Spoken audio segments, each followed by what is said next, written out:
My name is Maya, I am 46 years old, and I live in a quiet neighborhood in Seattle. They say pride is a sin, but looking at my son Daniel in his graduation gown, I didn't care. He had worked so hard for 4 years. He worked nights. He studied weekends, he never complained. I was ready to scream his name when they called it. I wanted this day to be perfect. Then I saw them. My sister Monica and her son Brandon were pushing through the crowd. I hadn't invited them, I knew better, they always ruined everything. Monica wore a bright red dress that screamed for attention. Brandon looked bored typing on his phone. My stomach dropped. I tried to ignore them. I tried to focus on Daniel. But I should have known that silence wouldn't save us. I should have known that before the day was over, my son's achievement would be stolen, and my family would be laughing at his pain. I thought I was there to celebrate a beginning. I didn't know I was about to end my relationship with my sister forever.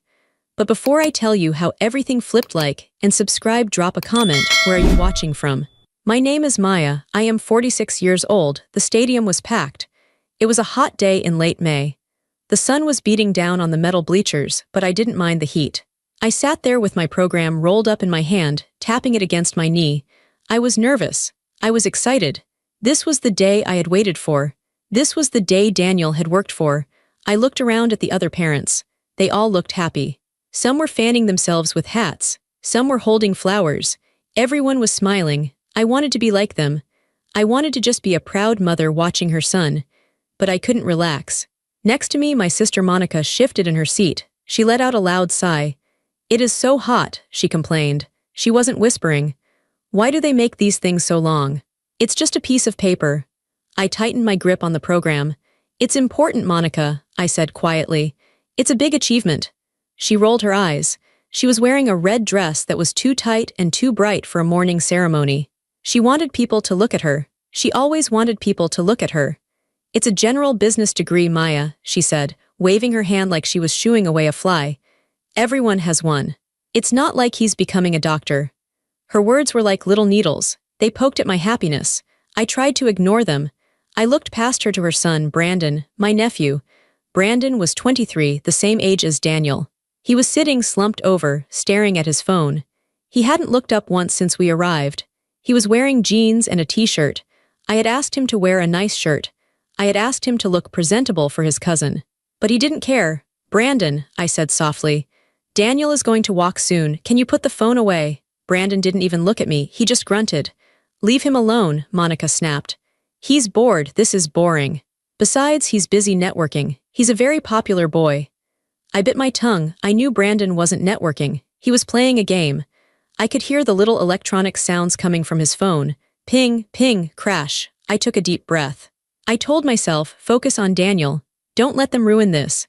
I looked down at the stage. The graduates were sitting in rows of folding chairs. They all looked the same in their black gowns and square caps. But I knew exactly where Daniel was. I could spot him by the way he sat. He sat up straight. He was paying attention to the speaker. Daniel had worked so hard. I remembered the nights he fell asleep at the kitchen table with his books. I remembered the weekends he stayed home to study while his friends went to parties. I remembered the extra shifts he picked up at the coffee shop to pay for his textbooks. He never asked me for money. He knew things were tight for me. He wanted to do it on his own. And he did. He did it all. The speaker finished his long speech. Finally, the dean stood up. It was time. "Will the candidates for the School of Business please rise?" the dean announced. My heart jumped into my throat. This was it. The students stood up. A cheer went through the crowd. I clapped my hands. I clapped until my palms hurt. They started calling names. It went alphabetically. I waited. I watched. "Daniel James Miller," the announcer's voice boomed over the speakers. "Summa cum laude." "Summa cum laude," with highest distinction. I stood up. I couldn't help it. I jumped to my feet. "That's my son," I yelled. "That's Daniel," I waved my arms. Daniel walked across the stage. He looked tall and handsome. He shook the dean's hand. He took his diploma. He looked up into the stands. I knew he couldn't see me in the crowd, but he smiled anyway. He raised his diploma in the air. I felt tears stinging my eyes. I was so proud. My chest felt like it was going to burst. Then I heard a laugh, a sharp, cruel laugh. I looked down. Monica was still sitting. She hadn't stood up. She wasn't clapping. She was looking at her nails. "Summa cum laude," she mimicked the announcer. Sounds fancy, probably just means he was a teacher's pet. I froze, I stopped clapping, I looked at her in shock. He worked hard for that, Monica, I said. My voice was shaking. He had a 4 GPA, that is not easy, Monica shrugged. Books are easy, Maya, real life is hard. Brandon knows real life, he has street smarts. Daniel just knows how to take tests. It's not the same thing. Brandon finally looked up from his phone. He looked at the stage where Daniel was walking down the stairs. Nerd, Brandon muttered. He snickered. Monica patted Brandon's arm. It's okay, honey, you have personality. That takes you further than grades. I sat back down slowly. The joy was draining out of me. It felt like cold water was filling my shoes. Why did they have to be this way? Why couldn't they just be happy for him? Even for 1 minute. I looked at Daniel again. He was back in his seat. He looked happy. He didn't hear them. He didn't know what his aunt and cousin were saying. I decided right then that I wouldn't tell him. I would protect this moment. I would keep a smile on my face. I would act like we were a normal, happy family. Let's go, Monica said, standing up before the ceremony was even over. I'm hungry, and my feet hurt. We saw him walk. That's enough. We have to wait until the end, I whispered. It's rude to leave. I don't care, Monica said loudly. People in front of us turned around to look. She didn't even blink. I'm going to the car. Hurry up, Maya. Don't be dramatic. She grabbed her purse and started pushing past people in the row. Brandon followed her, stepping on people's feet without saying sorry. I sat there for 1 more second. I looked at Daniel's back. I wanted to stay. I wanted to watch every single student. I wanted to throw my cap in the air with them. But I knew if I stayed, Monica would cause a scene in the parking lot. She would scream. She would make Daniel feel guilty, so I got up. I lowered my head. I followed my sister and my nephew out of the stadium, leaving my son's celebration behind. We waited by the car for 20 minutes before Daniel came out. When he finally walked up to us, he was beaming. His gown was unzipped, flapping in the wind. He held his diploma covered tightly in both hands. I did it, Mom, he said. He came right to me. I hugged him hard. I smelled the sweat and the cheap fabric of the gown. It was the best smell in the world. I am so proud of you, I whispered into his ear. So proud. Thanks, Mom, he said. He pulled back and looked at Monica and Brandon. He smiled at them too. He was always so kind. He always tried so hard to please them. Did you guys see me? Daniel asked. Monica checked her reflection in the car window. We saw, she said flatly. You walked, good job. Yeah, good job, college boy, Brandon said. He didn't look up from his phone. Daniel's smile faltered a little, but he kept it on his face. Thanks for coming, he said. Let's eat, Monica said. I'm starving. Maya, where are we going? I hope it's not that cheap diner you like. No, I said. I booked a table at Giovanni's. Monica's eyebrows went up.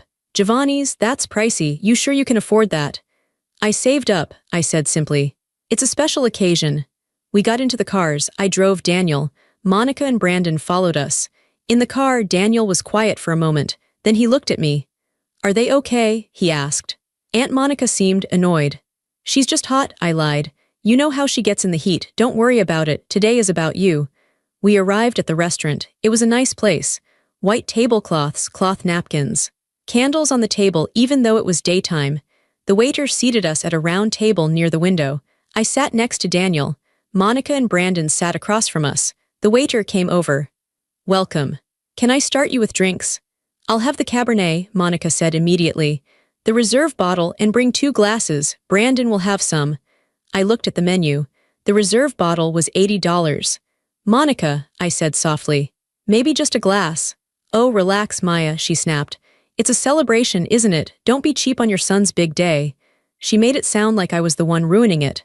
I looked at Daniel. He looked embarrassed. It's fine, Mom, he whispered. Fine, I told the waiter. The bottle. We ordered food. Monica ordered the steak and lobster. Brandon ordered 2 appetizers and the largest pasta dish. I ordered a small salad. Daniel ordered chicken. While we waited for the food, the tension at the table was thick. I tried to make conversation. So, Daniel, I said brightly, how does it feel to be done? It feels weird, he laughed. No more homework tonight. You have to start looking for a job now, Monica interrupted. She poured herself a large glass of wine. The free ride is over. He has a job, I said. He's been working all through school. I mean a real job, Monica said. A career. Brandon is already interviewing for top positions, big marketing firms. I stiffened. I knew about those interviews.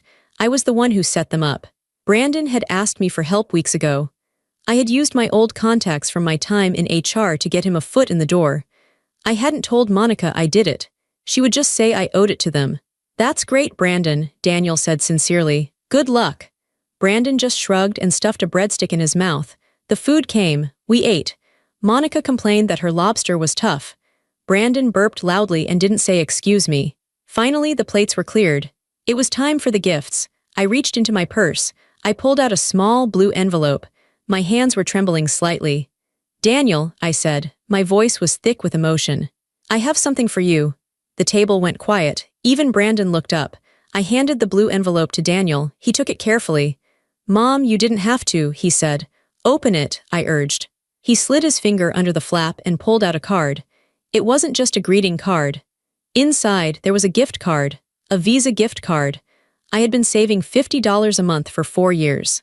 Every time I got paid, I put $50 away. I skipped lunches. I didn't buy new clothes. I drove my old car until it rattled. The gift card was for $2,000. Mom, Daniel gasped. He stared at the numbers written on the back. This is too much. It's for your new life, I said. Tears pricked my eyes again. For a deposit on an apartment, or a new suit for interviews, or just to have a cushion.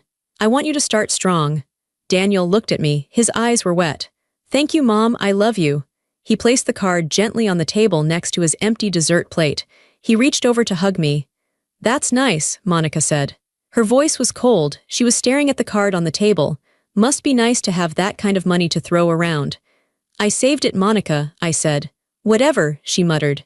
She reached into her massive tote bag. Here. From us? She tossed a small, crumpled bag onto the table. It wasn't wrapped. Daniel picked it up. Thank you, Aunt Monica. He opened it. It was a keychain. A plastic keychain with the university logo on it. It probably cost $5 at the campus bookstore. Thanks, Daniel said. He truly tried to sound grateful. I need a keychain. Yeah, don't lose it, Monica said. She finished her wine. Then it happened. The waiter came by to refill water glasses. Daniel turned his head to say thank you. In that split second, Brandon reached out. His hand moved fast, like a snake. He grabbed the blue gift card from the table. He didn't look at it. He just pulled it toward him. I blinked. I thought he was just looking at it. I thought he was curious. Brandon, I said. Brandon didn't give it back. He shoved the card into his jeans pocket. Daniel turned back around. He looked at the table. He looked at the empty spot where the card had been. He looked at Brandon. Brandon, Daniel said. He sounded confused. That's mine. Brandon leaned back in his chair. He crossed his arms. He had a smirk on his face. A nasty, entitled smirk. I need it more, Brandon said. The words hung in the air. Simple, direct, crazy. Excuse me, I said. My voice went high. I need it more, Brandon repeated. He spoke slowly, like we were stupid. Daniel is a nerd. He's going to get some boring job and save money. I have a life. I have dates. I need clothes. I deserve this. I looked at Monica. I expected her to yell.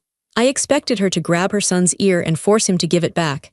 I expected her to be horrified. Monica looked at Brandon. Then she looked at me. And then she laughed. The sound of Monica's laughter was worse than a slap in the face. It wasn't a nervous laugh. It was a genuine, amused chuckle. She picked up her wine glass, saw it was empty, and set it down hard. Oh, Brandon, she said, shaking her head. You are terrible. She didn't tell him to give it back. She didn't scold him. She acted like he had just told a funny joke. My hands were shaking. I placed them flat on the table to stop them. Monica, I said. My voice was very low. Tell him to give it back. Now. Relax, Maya, Monica sighed. She looked bored. Don't be so dramatic. They're cousins. They share. Daniel doesn't mind sharing, do you, Daniel? She turned her gaze on my son. It was a look I knew well. It was a look that said, don't you dare cause a problem. Don't you dare make me look bad. Daniel looked at his aunt. Then he looked at Brandon. Brandon was staring him down, daring him to speak. It's $2,000, Daniel whispered. He looked sick. Mom saved for years for that. So, Brandon said. He patted his pocket. You have a degree, right? Mr. Summa cum laude. Go make money, I'm broke. Mom won't give me cash, I need this. It's theft, I said. I started to stand up. Brandon, give it to me, right now. People at the other tables were starting to look. I saw a couple near the door watching us. The waiter stopped near our table, holding a pitcher of water, looking unsure of what to do. Monica saw the people looking, her eyes narrowed. "Sit down, Maya," she hissed. "You are making a scene." "I'm making a scene?" I asked. I felt like I was going crazy. "Your son just stole $2,000 from my son at the dinner table."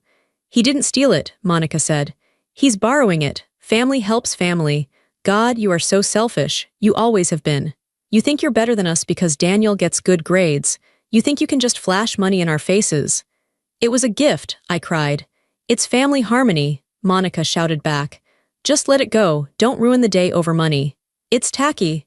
She used that word, tacky, like I was the one being rude, like protecting my son was bad manners. I looked at Daniel. His face was pale. He was looking down at his plate. He was shrinking.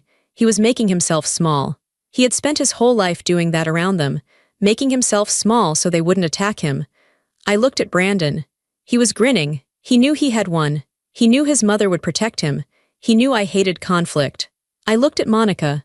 She was glaring at me, challenging me to fight her. If I screamed, she would scream louder. If I called the police, she would tell everyone I was a crazy, jealous sister who attacked her nephew. She would ruin Daniel's memory of this day forever. It would become the day his mom went crazy at a restaurant. I felt a coldness settle in my chest. It started in my heart and spread to my fingers. It wasn't fear. It wasn't sadness. It was clarity. For 20 years I had played this game. I had apologized when I wasn't wrong. I had given them money I didn't have. I had kept the peace. I had swallowed my pride. And this was the thanks I got. My son robbed at his own graduation dinner. I looked at Daniel. I saw the pain in his eyes. He was waiting for me to fix it, or he was waiting for me to surrender. I took a deep breath. I sat back down. "Fine," I said. The word was quiet. Monica smiled. It was a smile of victory. "See, was that so hard? Family is more important than money." I turned to Daniel. I reached out and took his hand. His hand was cold. "Let it go, Daniel," I whispered to him. "Mom," he looked at me hurt. "But, let it go," I said again. I squeezed his hand hard. I looked him right in the eyes. I tried to send him a message with my eyes. "Trust me, just wait." Daniel saw something in my face. He stopped arguing. He nodded slowly. "Okay," he said softly. "Fine, keep it, Brandon." Brandon laughed. "Thanks, cuz I knew you were cool." "Check, please," I called to the waiter. I paid the bill. I paid for the steak. I paid for the lobster. I paid for the wine I didn't drink. We walked out of the restaurant. The sun was setting now. The air was cooler. "Well, that was lovely," Monica said in the parking lot. She picked her teeth with a fingernail. "We should do this more often. Proud of you, Daniel. Good luck with the job hunt." She didn't hug him. She just got in her car. Brandon didn't say anything. He got in the passenger seat and immediately pulled out his phone, probably to spend my money online. I watched them drive away. I watched their taillights disappear around the corner. Daniel was standing next to me. He looked defeated. His shoulders were slumped. "I'm sorry, Mom," he said, his voice cracked. "I should have fought him for it. I didn't want to make Aunt Monica scream." I turned to him. I put my hands on his shoulders. "Do not apologize," I said firmly.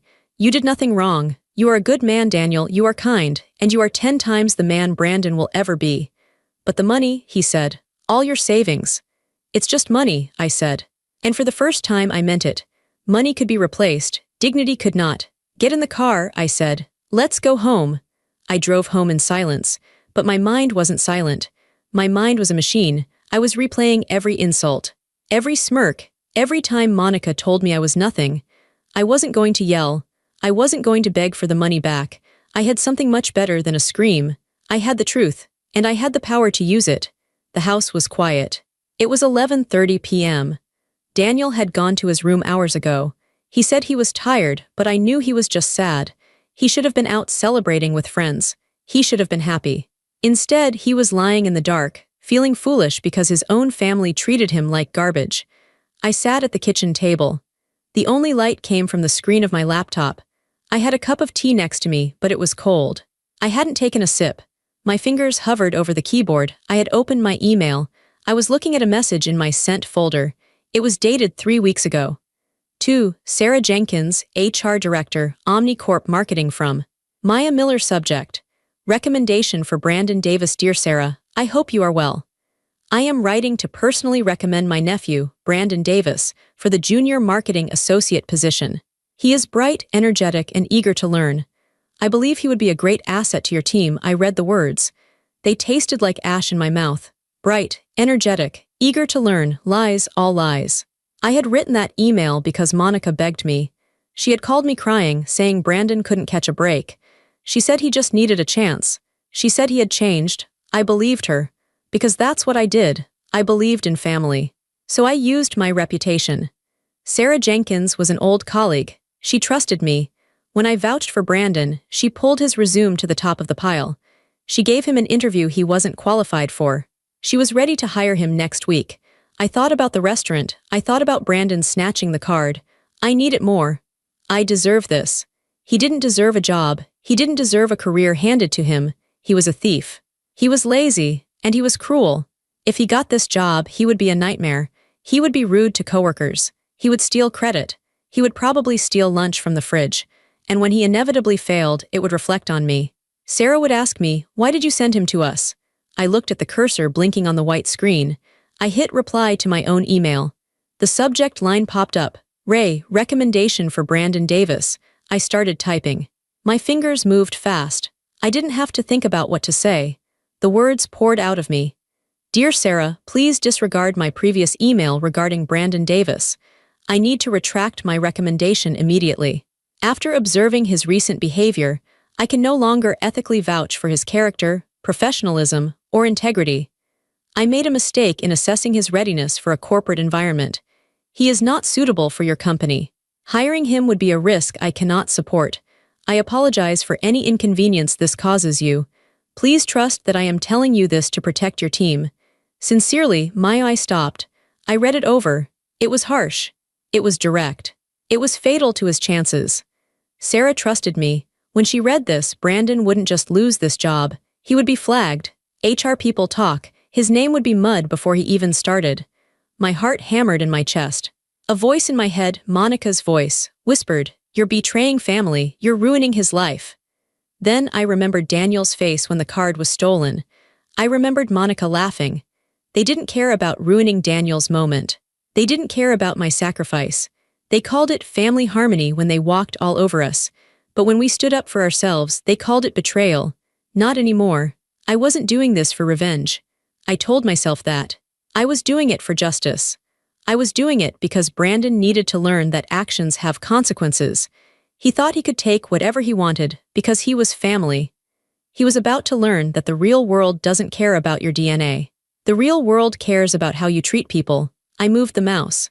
The cursor hovered over the blue send button. I didn't hesitate. I didn't flinch. I clicked, sent. The message whooshed away. It was done. I sat back in my chair. The house was silent, but for the first time all day, the silence didn't feel heavy. It felt clean. I closed the laptop. I took my cold tea to the sink and poured it out. I went to Daniel's room. I opened the door quietly. He was asleep, curled up under his blanket. He looked so young. "I got you, baby," I whispered into the dark. "Mom's got you." I went to my own bed. I pulled the covers up. I knew what was coming. I knew that on Monday morning the phone would ring. I knew Monica would scream. I knew the storm was coming. Let it come. I was ready. I closed my eyes and fell into a deep, peaceful sleep. Sunday passed in a strange, heavy silence. I cleaned the house. I did laundry. I cooked a roast for dinner. I moved through the rooms like a ghost. I was waiting.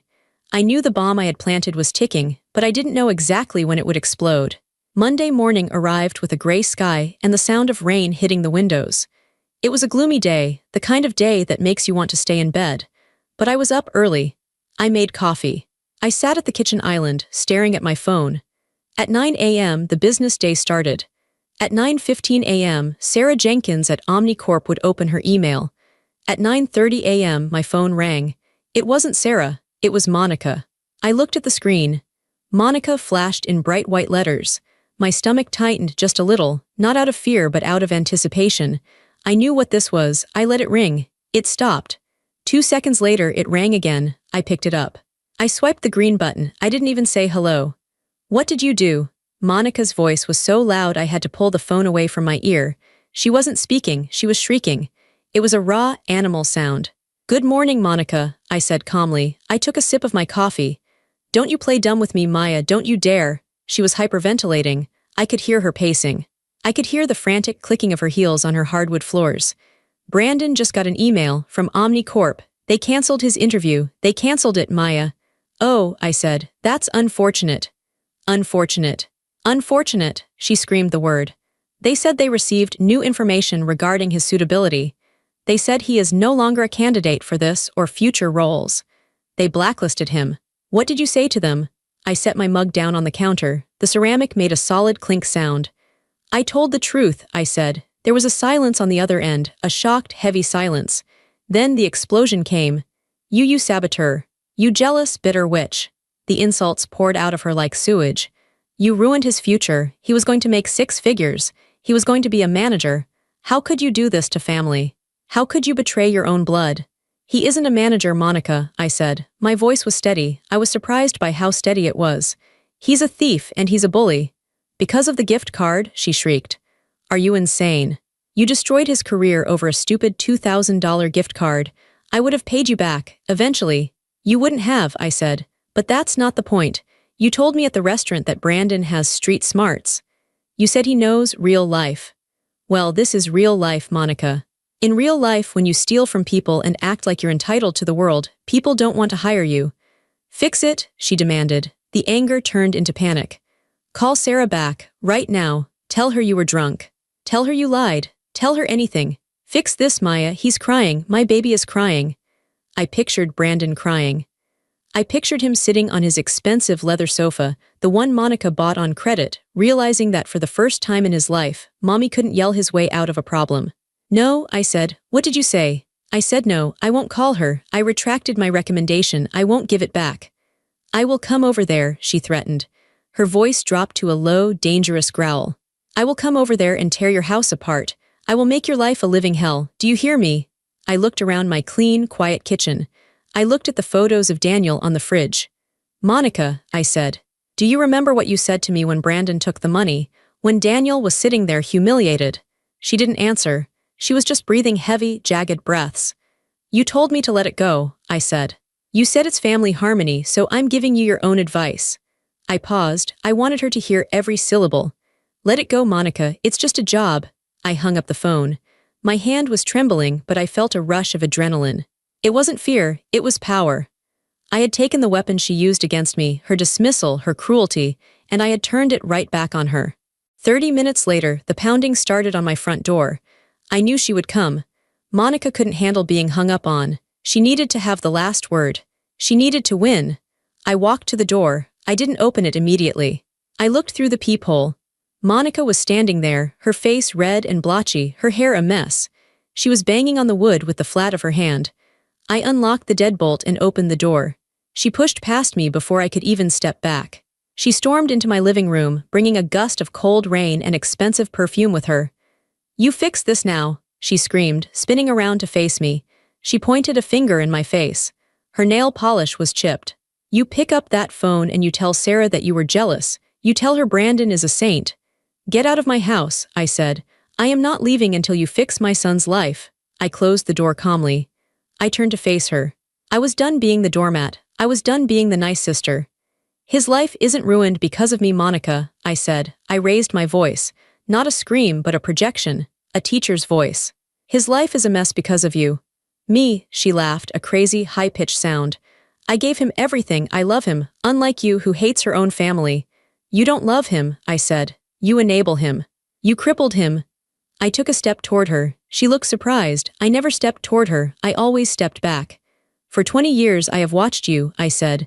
The words came out fast, fueled by decades of silence. When he failed a test, you yelled at the teacher. When he got cut from the team, you sued the school. When he broke my window with a baseball, you told me I shouldn't have put a window there. You taught him that nothing is ever his fault. You taught him that he can take whatever he wants and the world will just let him. He is special, Monica yelled. He is a leader. He is a thief, I shouted back. He stole from his cousin at a graduation dinner. He looked Daniel in the eye and took his money because he felt entitled to it. And you laughed. You sat there and you laughed. It was a joke. It wasn't a joke to Daniel, I said. And it wasn't a joke to me. That was my blood, sweat, and tears in that envelope. And you let him treat it like trash. Well, guess what? Sarah Jenkins doesn't want a thief. She doesn't want an entitled brat who thinks the rules don't apply to him. Brandon sabotaged himself. All I did was turn on the light so she could see who he really is. Monica's mouth opened and closed. She looked like a fish gasping for air. She wasn't used to this.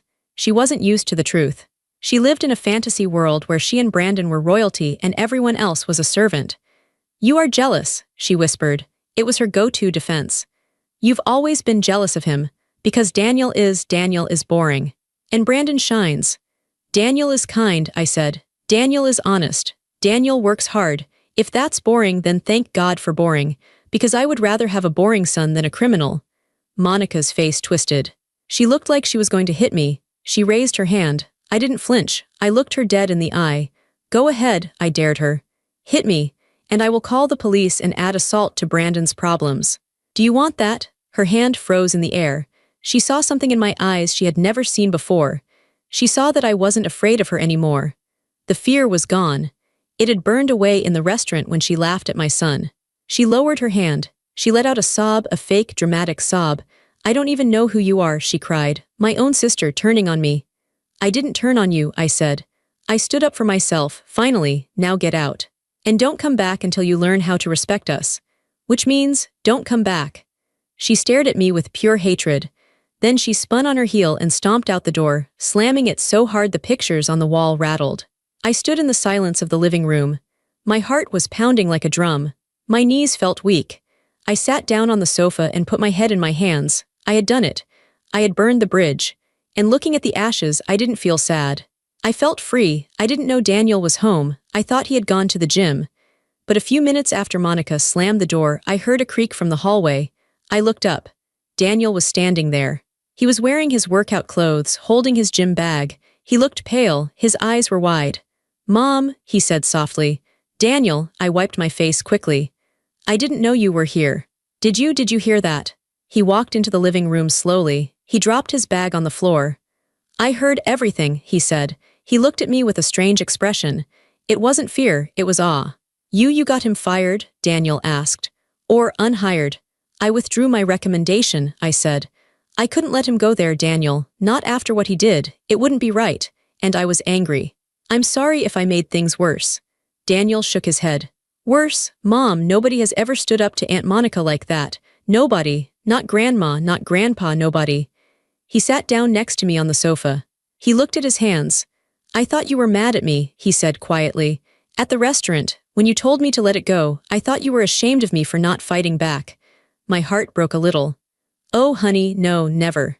I was never ashamed of you. I told you to let it go because I didn't want you to get down in the mud with pigs.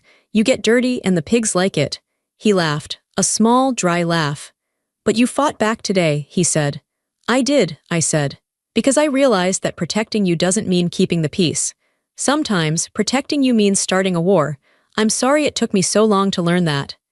Daniel turned to me. His eyes were filling with tears. "You defended me," he whispered. "You really defended me." "Always," I said. "I will always be in your corner." He leaned into me, resting his head on my shoulder like he used to when he was a little boy. He was a grown man now, a college graduate, but in that moment he was just my son. "Thank you," he said. His voice was thick. "For the gift card, and for this, especially for this." We sat there for a long time. I realized then that for years, I had been teaching Daniel the wrong lesson. I had taught him that family obligation was the most important thing. I had taught him to tolerate abuse because they're family. But that wasn't love. That was submission. Real love was protecting his dignity.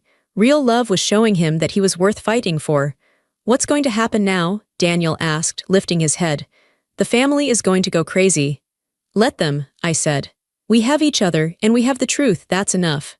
"Is Brandon really blacklisted?" "Probably," I said. "At least at Omnicorp. And word travels fast in this town. He's going to have to start at the bottom, just like everyone else. He's going to have to learn to work." "He's going to hate that," Daniel smirked. "He is," I agreed. "But it's the best gift I could have given him, a reality check." Daniel was right. The family went crazy. It started that evening. My phone started buzzing and didn't stop. It was the Miller family WhatsApp group. A group chat that included cousins, aunts, uncles, people who hadn't spoken to me in months, suddenly having very strong opinions about my life. Ping, Aunt Linda, Maya, what is this I hear about you sabotaging Brandon? That is low. Ping, Cousin Jerry, family helps family, Maya, you don't mess with a man's livelihood. Ping, Uncle Bob, Monica is hysterical. You need to apologize and fix this. Unbelievable behavior. I watched the messages roll in. It was like watching a swarm of wasps. They didn't know the whole story. They only knew Monica's version. Monica, the victim. Monica, the martyr. She had probably told them I called Sarah out of pure spite for no reason at all. I saw Daniel looking at his phone across the room. He was in the group chat too. Mom, he said, looking anxious. They're tearing you apart in here, should I say something? No, I said, don't engage, that's what they want a fight. But they're lying, Daniel said. They're saying you're jealous, they're saying you're crazy. I picked up my phone. I scrolled through the wall of text. Accusations, guilt trips, biblical quotes about forgiveness sent by Aunt Linda, of course. I could have typed out a long explanation. I could have detailed the theft at the restaurant. I could have explained the insults. But I realized, they don't care. They didn't want the truth. They wanted the status quo. They wanted Monica happy because when Monica was unhappy, she made everyone miserable. I was the boat rocker and they hated me for it. I typed one message. To everyone, Monica told us to let the theft of Daniel's graduation gift go because it was just money. I am telling her to let this go because it is just a job. Brandon is an adult. His actions have consequences. I will not apologize for telling the truth. I hit send. The chat exploded. Monica, theft, he borrowed it. You liar, Aunt Linda, Maya, you are being very petty. Uncle Bob. We need to have a family meeting. Sunday dinner. Everyone, I smiled, a family meeting, an ambush. I tapped the 3 dots in the corner of the screen. Group info, exit group. A little box popped up. Are you sure you want to exit Miller family? I had been in that group for 6 years. I had muted it, archived it, ignored it, but I never left. Leaving felt like cutting the cord. I pressed exit. Then, I went to Monica's contact. Block caller, I went to Brandon's contact. Block caller, I looked up at Daniel. I left the group, I said. You did, he looked shocked. I did, and I blocked Monica. I'm done, Daniel. I'm not playing the game anymore. Daniel looked at his phone. I'm leaving too, he said. He tapped his screen. Done. The room felt instantly lighter. The buzzing stopped. The frantic energy dissipated. What if they come here? Daniel asked.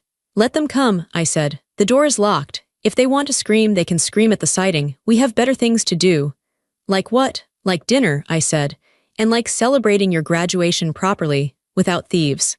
Without drama. I felt a profound sense of peace. I had lost a sister, yes.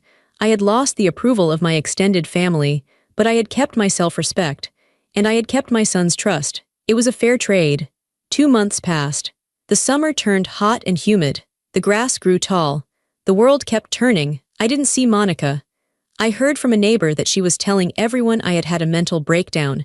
She told people I was unstable. I didn't care. Let her talk. Her words were just wind.